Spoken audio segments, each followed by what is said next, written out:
Hello, everyone. This is Sandy Unone, and good morning, good afternoon, good evening, buenos dias, buenos noches, and happy Pride wherever you are priding from today. As I said, I'm Sandy Unone, host of Cultivating Voices Live Poetry Open Mic and author of Votes for Women. And I am your Poetry Pride Parade Grand Marshal for today. I'm coming to you live from Olympia, Washington, which is on the unceded territory of the Coastal Salish and Squaxin peoples. I want to thank our co-sponsor, Headmistress Press, and also thanks to Don Krieger and Elizabeth Ann for Zoom support today. In the early hours of June 28, 1969, the New York Police Department raided the Stonewall Inn in Greenwich Village. The event launched the modern movement for LGBT rights, with the first official gay pride parade following a year later in New York City, Los Angeles, and Chicago on June 28, 1970. The next year, 1971, Pride went global. In solidarity with the current Black Lives Matter movement and in celebration of the recent US Supreme Court decision extending further employment protections to LGBTQ+ peoples, welcome to our celebration and our commemorations of the 50th anniversary of Pride and the inauguration of Cultivating Voices' first live Pride Poetry Parade. After our featured readers, we will end the parade with a live open mic hosted by spoken word writer, performer guru, Andy Talbot. On our Cultivating Voices live group page, we have our readers' bios with links to their websites and presses. And we definitely hope that if you have the resources, please definitely support and purchase a book today, at least one book. We also have a list of LGBTQ+ organizations doing exceptional work in their communities, and to show your appreciation for the readers, rather than a tip jar, we today ask that you make a donation on their behalfs to any of these fabulous organizations doing such good work. We at Cultivating Voices Live Open Mic will be making a modest donation to each of the 9 organizations in our readers' behalf. Hey, we're at a parade. It's great weather wherever you are on Facebook. And we are encouraging you to use the chat, show your appreciation, because the live video will transfer to a permanent video on our site. So without further ado, let's meet our paraders for our first hour. First, we have Risa Denenberg, lives on the Olympic Peninsula in Washington State, where she works as a nurse practitioner. She is a co-founder and editor at Headmistress Press, curator of the Poetry Cafe, and has published 3 full-length collections of poetry, most recently, Slight Faith. Mancho Alvarado is a Latinx queer poet, translator, visual artist, and educator. They have been published in Meridian, Foglifter, Poets.org, and other publications. They are a recipient of fellowships and residencies from the Helen Wurlitzer Foundation, Lambda Literary Poets House, Troika House, the Summer Seminar at Sarah Lawrence College, and won the Academy of American Poets John B. Santuyani Award for Excellence in Poetry. Anne Walsh Donnelly lives in Mayo in the west of Ireland. Her chapbook, The Woman with an Owl Tattoo, from Fly on the Wall Press, reflects her coming out journey in midlife. Next is Laura Foley. Her Why I Never Finished My Dissertation received a starred Kirkus review and was among their top poetry books of 2019. Her collection, It's This, is forthcoming from Salmon Poetry in 2021, and her poems have won numerous awards and national recognition. Read frequently by Garrison Keillor and the Writer's Almanac, appearing in Ted Kuzer's American Life in Poetry. Laura lives with her wife among Vermont hills. Quite lovely. And closing out our first hour of the parade will be April Lee Fields, who is a self-published author, soulful songstress, and an internationally recognized spoken word artist. Her original storytelling performances are set against a melodious instrumental backdrop where you will find her seamlessly drifting in an assortment of soulful cover songs that have been carefully paired with each reading. She is the author of A Version of You, a memoir, and Wanderlust, a collection of poetry. And now, without further ado, our first reader, Risa Dennenberg.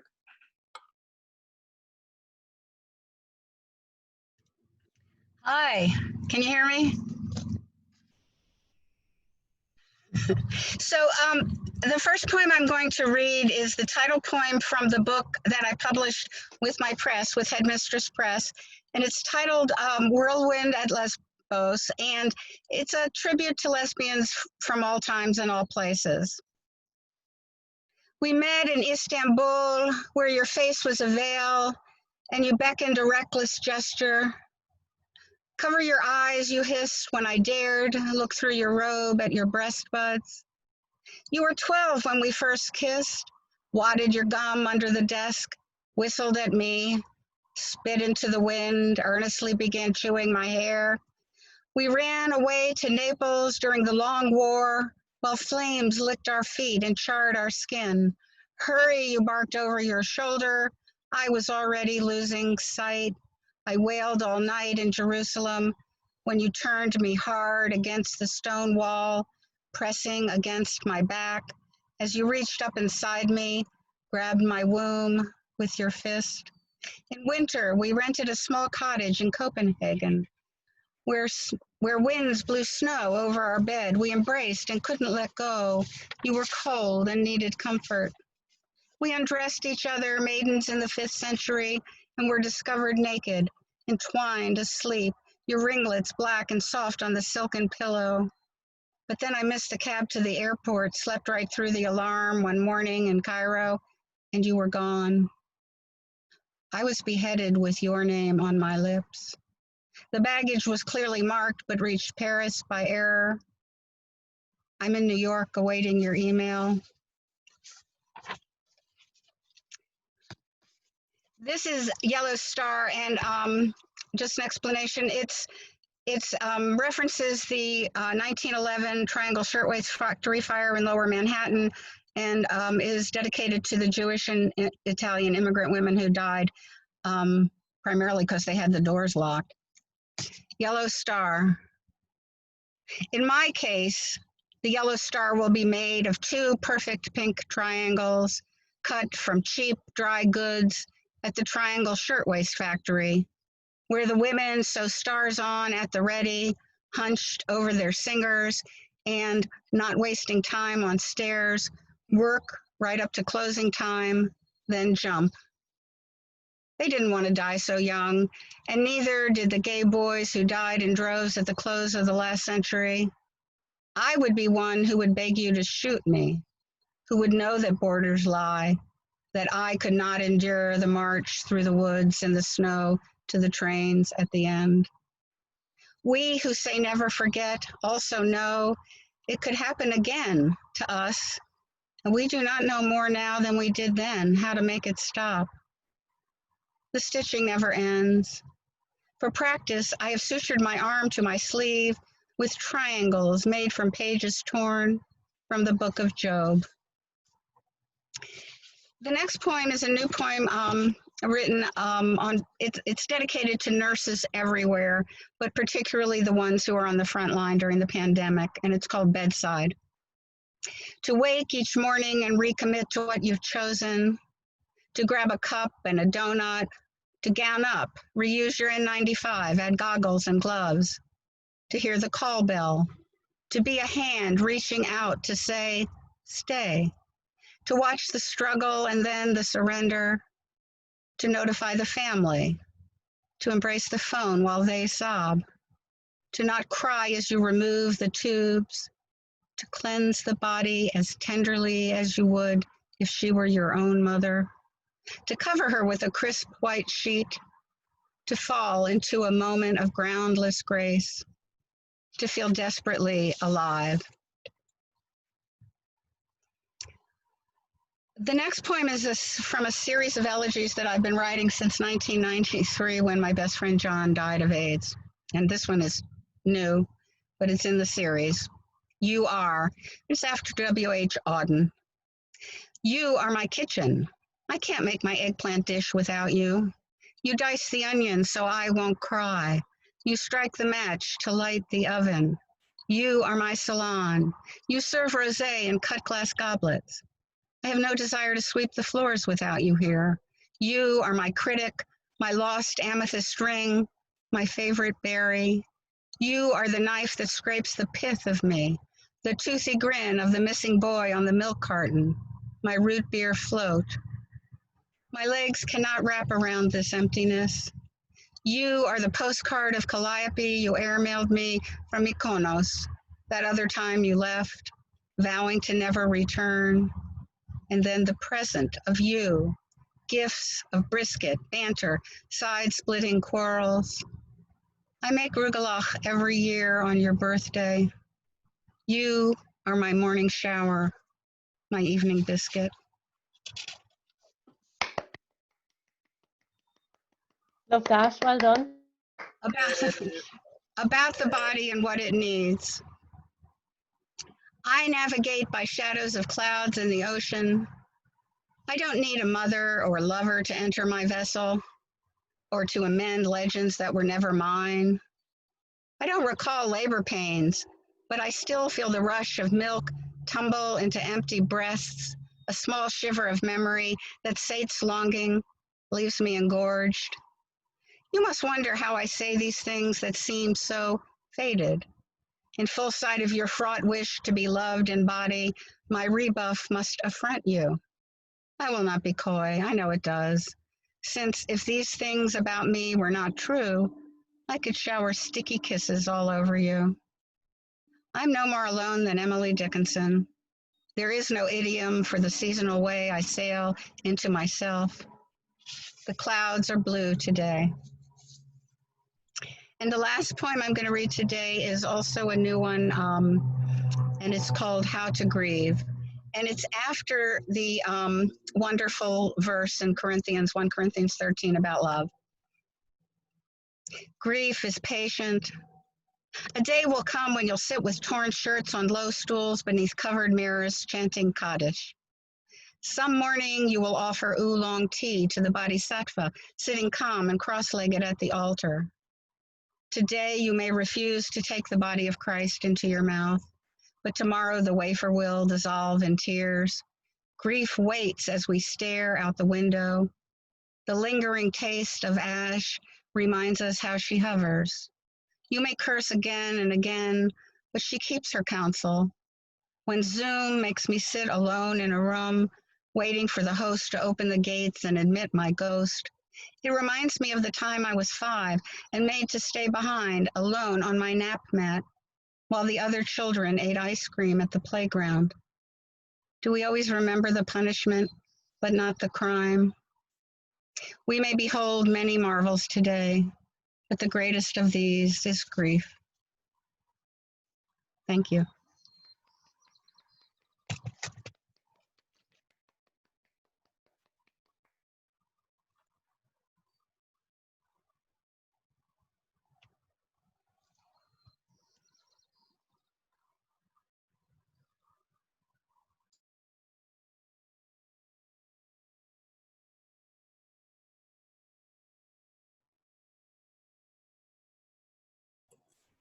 All right. Hello, everyone. My name is Moncho. Thank you very much for inviting. I really appreciate being here, and thank you very much for your time and space. I'm gonna read a couple of poems. This first one is a list for every time my depression tries to obituary me. For Jay. In the end, in the dark, we breathe the same. In a place where words can't be carried. It's in our nature. Look at your hands. Round infinities that can't draw a perfect circle. It's okay not to recall your 10th memory. Whales don't recall all their songs that vibrate the sea. I'm learning to write the things I couldn't remember. Self-care, compassion, and empathy. An unbearable horizon. The last page, turning in your favorite book. One day, I awoke and tried to recall everything. I'm going to live all my dreams, even the one where I speak sunflower. It's okay to cry. Cry out the Rio Grande in you. How many people do you think have cried today? Everything has a lesson. You only have to listen, see, taste, smell, and touch, and you'll know. I have used up all my fears. Spiritually speaking, we are the stars. We nova, flux, lux. Panic will try to take the intensity of nows, but fight it. Dictionary of the world, noun the living, verb memories. Eat a caramel chew. Place it in the roof of your mouth.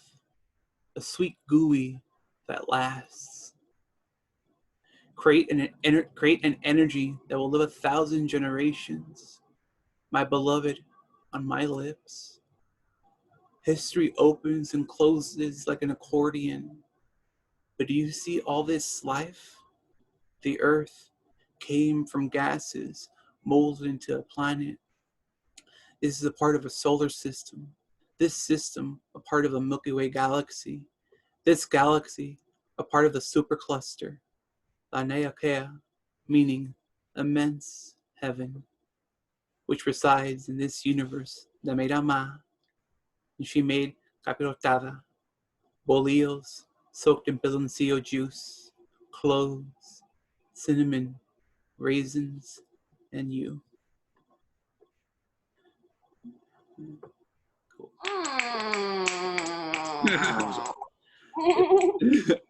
This next one's called Dear Ama. And I've written a series of letters to my mom in poetic form, so this is one of them. Dear Ama, you can't gel a revolution was tagged on the side of a Wendy's. But Ama, you can make and go into debt and never revolt. Who can afford to move into the future when today is always catching up? I bought a taste of home. Deep fried dough con azúcar. Churros sold by a couple that look like your parents. You told me abuelo mined the underworld for ancient memories, worth millions of dollars under our feet. All his years digging cost less than all the minerals he dug out. You asked him, why do we wear the earth? You said he laughed, coughed up his lungs. But looking at the night sky, I want to wear it. That everywhere where dreams are made real, where the oldest things to survive are like a heart with 4 chambers. The flow sings a remembrance to keep us from exiting ourselves, like a promise I make to start a diet for a whole year. With sopes, tamales de queso y rajas, asada fries. Pues, maybe I'll promise a diet part-time. But why did 2 hydrogen love 1 oxygen to let us inhale one of the oldest contracts of the universe? Air. It carries the smells of everything, like jasmine, lavender, pine trees. A new book when it opens for the first time. There's matter and energy in there, like our final hug when we last saw each other. I still feel it now, the way we held each other, a universe, a womb that creates, births, and emerges, traces of tomorrows, the stars. Okay, thanks. And one more. This one's for my tia. Yeah, so it's called Staring at the Sky. Para mi tía Esperanza. I can't stop looking at the clouds. It reminds me of your name, Esperanza, a movement, Dia, like wind passing through trees, flowers, and grass. We are all these moments. Dia, I trust water more than I do people. When drunk, it sings the garden inside of me. I feel it swishing in my mouth. This instant is worth 1,000 tomorrows. Dia, the way your body echoes, a voyage of planets, meteorites, stars, things that survive to paint the world around us, worlds that will never have futures in. Dia, we all use the same colors when our eyes close, a glitter inside when we open, sweet ripening. It calls me, season after season, lay in me, warm and grow, grow. Dia, all atoms and particles in the universe behave like waves, including all the atoms that we ourselves are made of. Waves are at the very nature of our reality. Dia, beyond this, do we still dance? Remember you and little me dancing to Como Te Voy a Olvidar, the way you moved, a sunrise, shadows, running leaves in the wind. It's always real for me. Yeah. Thank you.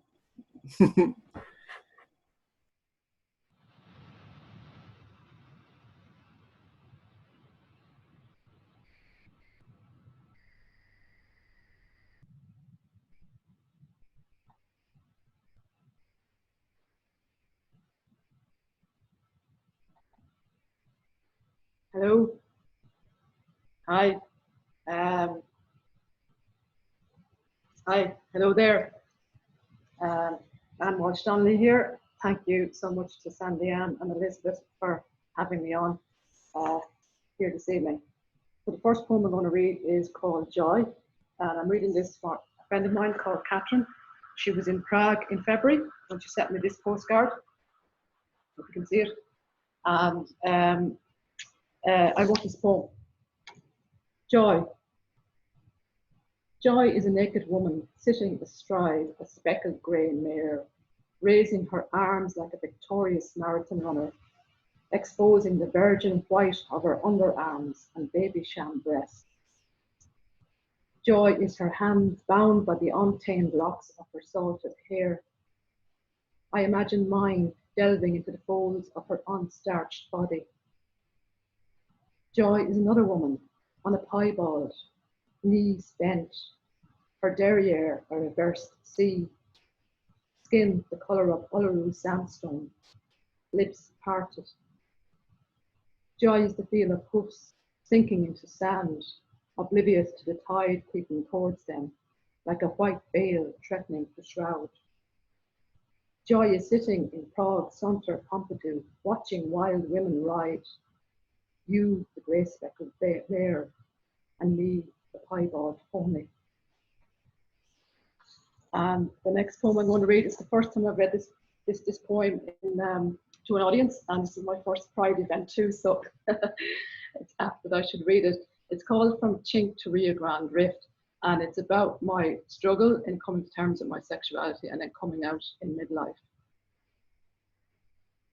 Just as my plates were supposed to settle and glide into old age, a woman's touch smashed my crust. My amber core exposed, I roared like a lioness. Volcanic ash scratched my throat. I hoped my mother would survive the lava bomb that missiled towards home, and imagined her thinking, you should give me a sister instead of 5 brothers. I wouldn't have turned out this way. Lover and I drifted into sleep, an ash-grey cloud over our entangled limbs. I dreamed of the priest who once said, as he flexed his fingers, masturbation causes blindness, making love is for making babies, and gays are intrinsically disordered.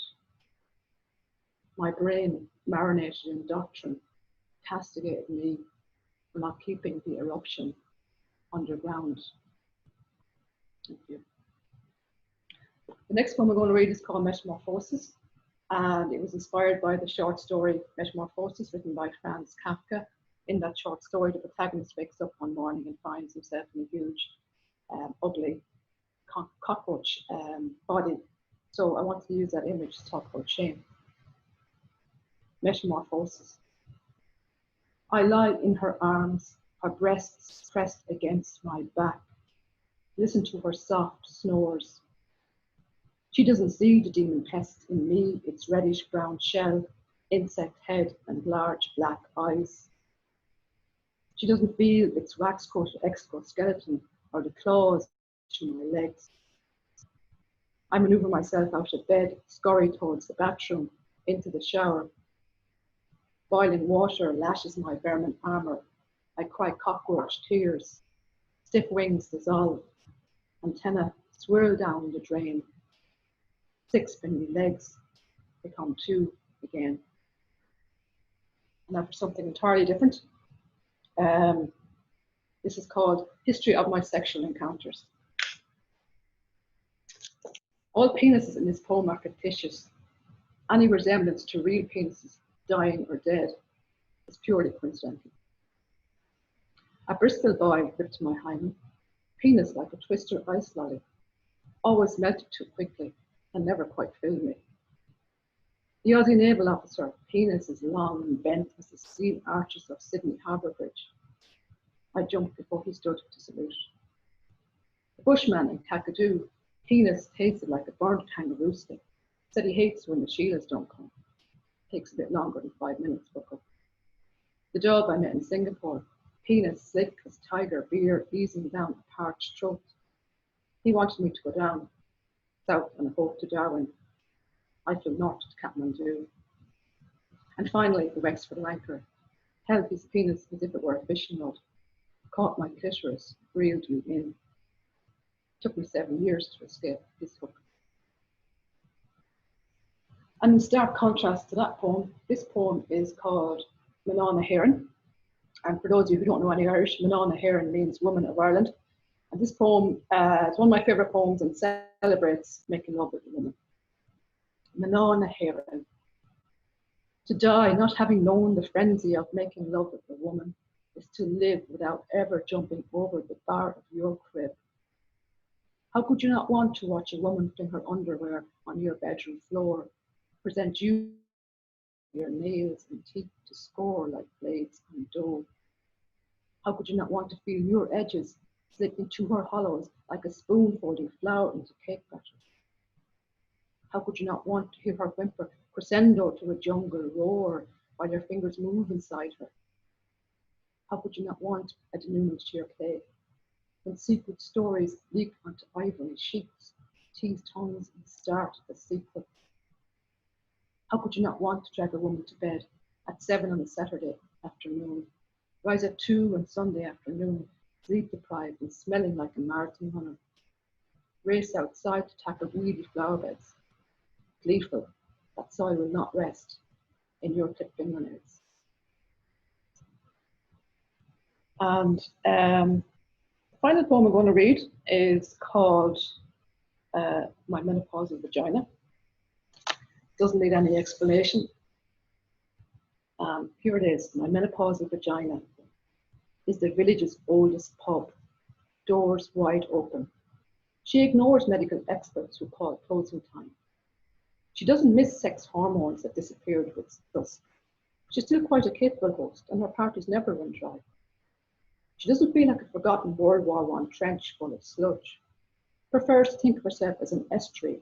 Kayakers, windsurfers, and paddlers still want to explore. She delights in their enjoyment of her brackish water that leaves a salty taste on the tongue. My vagina is not a posy that will welcome a man's rose. She's ragweed, not easy to contain, liable to poison snooze and asses stupid enough to wander into her pastures for a munch, ignoring the women-only sign she's erected at her entrance. Thank you. Happy Pride, everybody.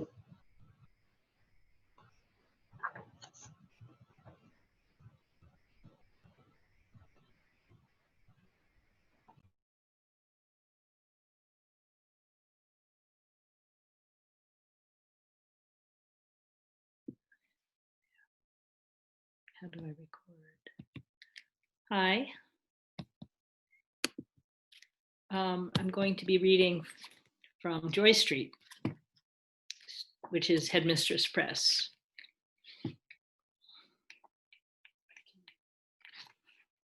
There it is. Queer. I sit all morning, then through lunch as the cafe empties and fills. Young woman by the window stays too. Cool girl I've a secret crush on, so studious with her law books. Environmental, I hear her say to someone else. I want to weave my hands through her hair, but I don't know her name. Once I say hi as she passed, and she smiled back, seizing me with dumb fright as usual when it's someone I like. Because we're both women, I've learned this means I'm queer. I like how the word defines me, explaining a lifetime of feeling different, not wanting to flirt with guys or wear high heels. Now she's sitting with her headphones on. Just a moment ago, she yawned.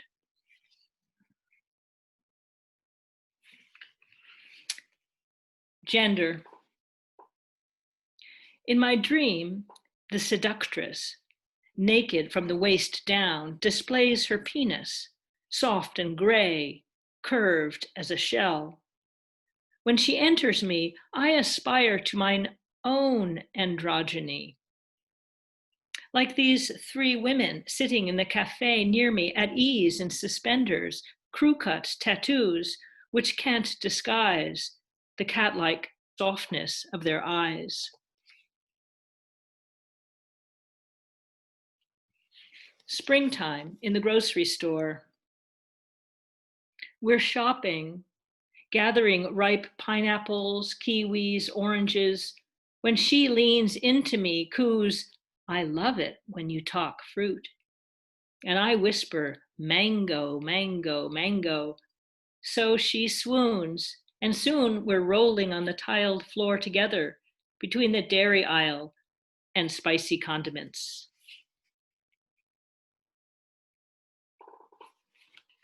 Gelato.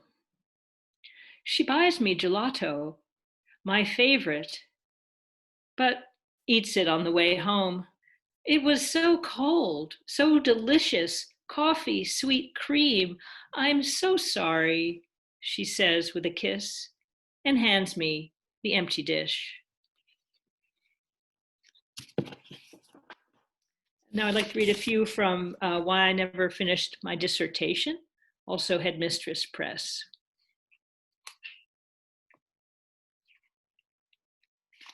Beyond. I don't think of her as woman or man, just as I don't gender sunlight on my face the first coatless spring day, or wind lacing the waves. The particular beauty of her eyes and gait, the tilt of her head as she listens, exist in a realm evolved beyond any words I know, soul beyond any description of rose or peony, the way she tends me as one would a flower. So my leaves droop and petals wither when she is away from me. And she's right here listening. It's really nice. The word. As you teach classes, I tend our dogs at home, barely noticing the morning's blustery winter cold. As I savor our wedding plans for a day somewhere between our August birthdays. This year, each of us enters a new decade. Clara, our marriage has been clear to me as your name. Since I moved in with you 4 years ago, the traditional word, papers and ceremony, make no difference to me, though traditional isn't exactly accurate to the union of two women. I wish we had another name for it. Mornings when we make each other tea, nights entwined beneath the sheets, shared evenings reading on our couch. The word cozy entices. I'd like to cozy you, if you agree to cozy me, braving separate decades together this summer on our lawn.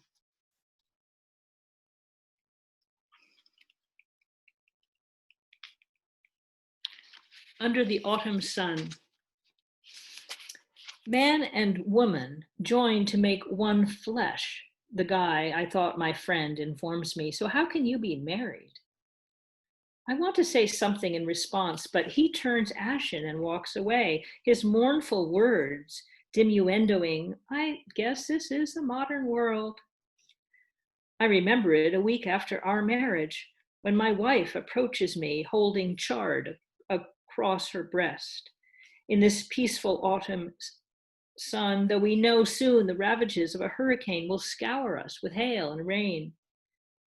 She's been harvesting chard, tomatoes, onions, a host of potatoes she raised from soil I helped make from compost we grew all winter. She kisses me openly, her lips sweet and fresh, from tomatoes plucked from our one flesh-joined garden. And I'll read two more. These are from the book that's coming out next year from Salmon called It's This. The once invisible garden. How did I come to be this particular version of me and not some other? This morning of purple delphiniums blooming like royalty, destined to meet these three dogs asleep at my feet and not others. This soft summer morning sitting on her screened porch, become ours. Our wind chime, singing of wind and time. Yellow, white digitalis feeding bees and filling me, and more abundance to come. Basil, tomato, zucchini. What luck or fate, instinct or grace brought me here in shade beneath day-blind stars, a soft summer morning, seeing with my whole being love made visible. And I will end with, there we are. Thank you very much. And thank you so much for including me in this.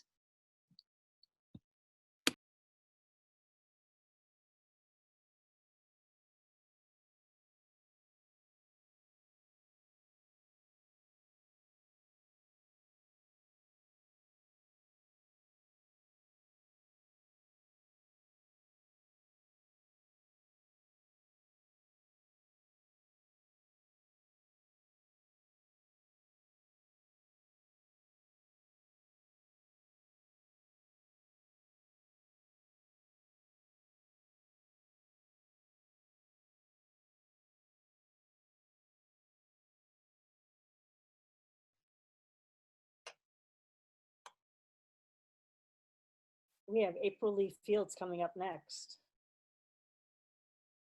And then we'll take a short break. All right. Hello, everyone. Can everyone see me? I can still see her. Yeah, okay, cool. All right. So I'm April Lee Fields, and this is my bassist Wigman, and we do an assortment of cover songs I've paired with poetry from my book, and we're going to do that for you today.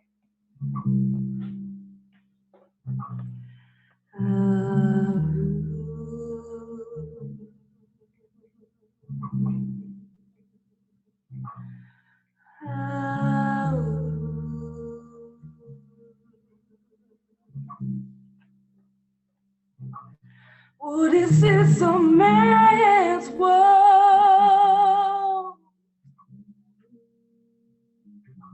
What is this a man's world?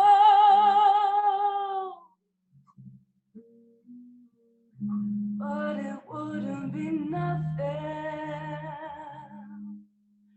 Not one little thing without a woman or a girl.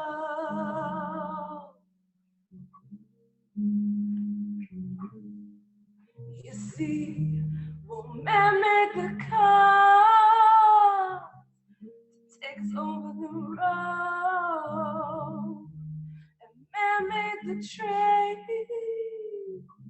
to carry the heavy load, and man made the electric light to take us out of the dark, and man made the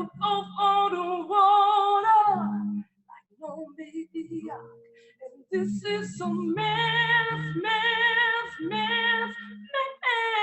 fault. But it wouldn't be nothing. Now one little thing without a woman or a girl. Without a woman or a girl.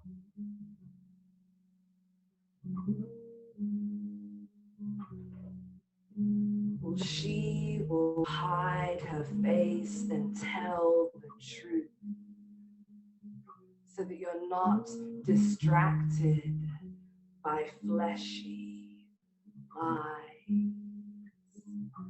And she will speak as if she were born a man, and words without beauty shall suffice. Shall suffice. For she says that beauty, despite its warm and pulsing truth, that beauty is also a lie. It's also a lie. Well, I'm so tired of playing with this bow and arrow. Gonna give my heart away, leave it to the other girls to play. 'Cause I've been a temptress for too long. Yes, and give me your reason to love you. And give me your reason to be a woman. That's all I wanna be, just wanna be a woman.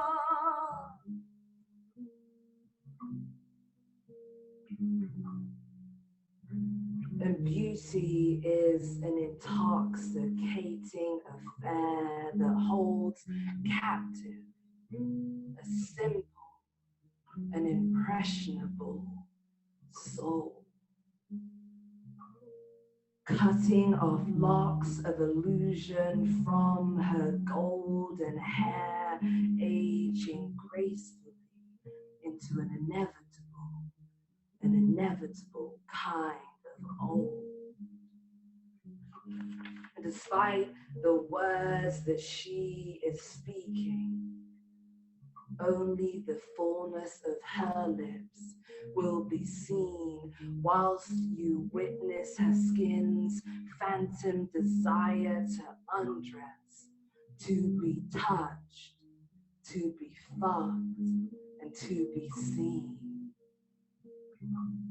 When the reality of the story is that she simply needed to breathe. That she simply needed to breathe.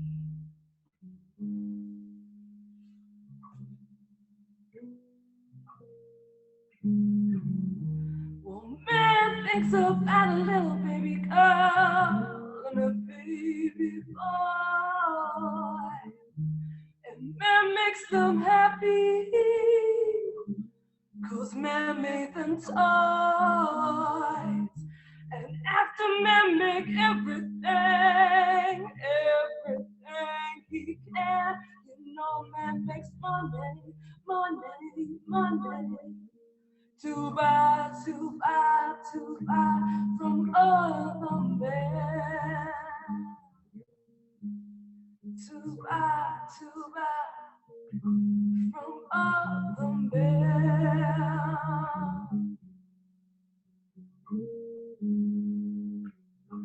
Oh, this is a man's world.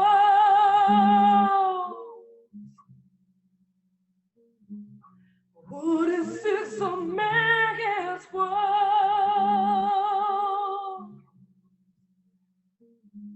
But it wouldn't be nothing little thing without a woman or a girl.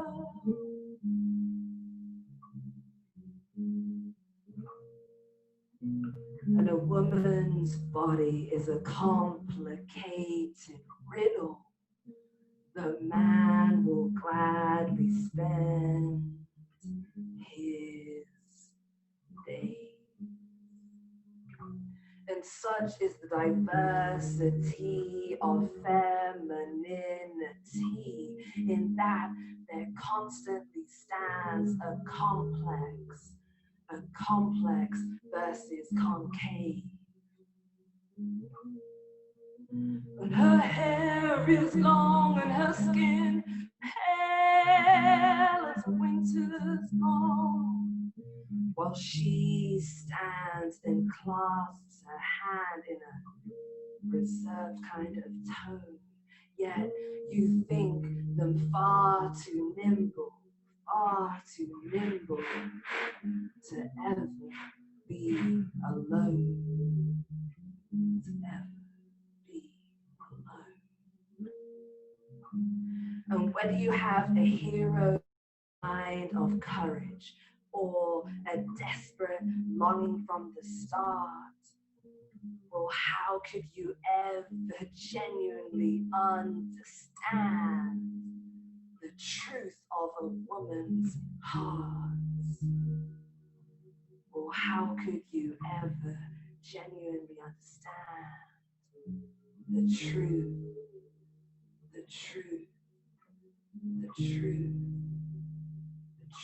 of a woman's heart?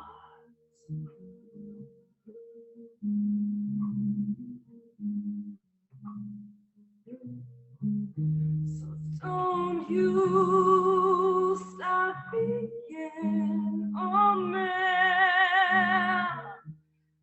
Take a little look from our sun if you can. And so little tenderness, no matter if you cry. Oh, give me your reason to love you, and give me your reason to be a woman.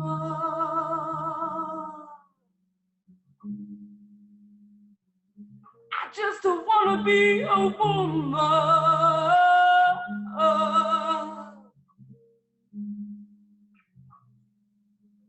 What whispers would stir your secret self from such a dormant sleep, while she lie there smoking like a man, giving nothing at all, giving nothing at all for you to keep.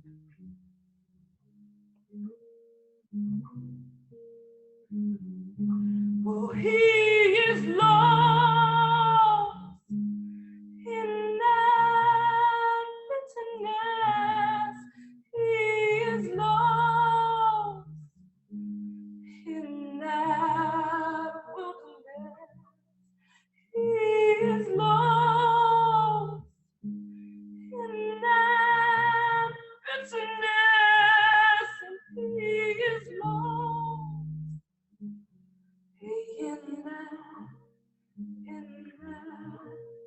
wilderness. In that wilderness.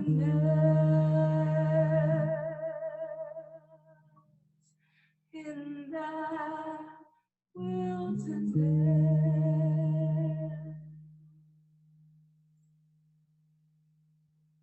That's it from us, guys. That was April Field. Thank you. We're working for my book of poetry called Wildflower. If anyone wants to support it, it's available on Amazon. Thank you so much for having us. Happy Pride. Happy Pride. P.S. I brought bubbles. Happy Pride! Thank you. Namaste. Fabulous. Stupendous. I have no words for the first hour. We have a brief break. You know how parades stop and start, the bands stand at, just a standstill. The people in the parade wonder what's going on ahead, that the parade can't move. Well, we've got that kind of a little break for all of you. So we will be returning at noon Pacific, and that's 3 p.m. Eastern. And I think I'm at 8 o'clock in Ireland. We'll be back with you up at the top of the hour. And folks, we'll be muted here, but we'll be on screen. And we'll see you all in a few minutes. Thank you so much to Risa Denenberg, Mancho Alvarado, Ann Walsh-Donnelly, Laura Foley, and April Lee Fields. What a great first hour, and looking forward, don't leave. We've got a great next hour coming up.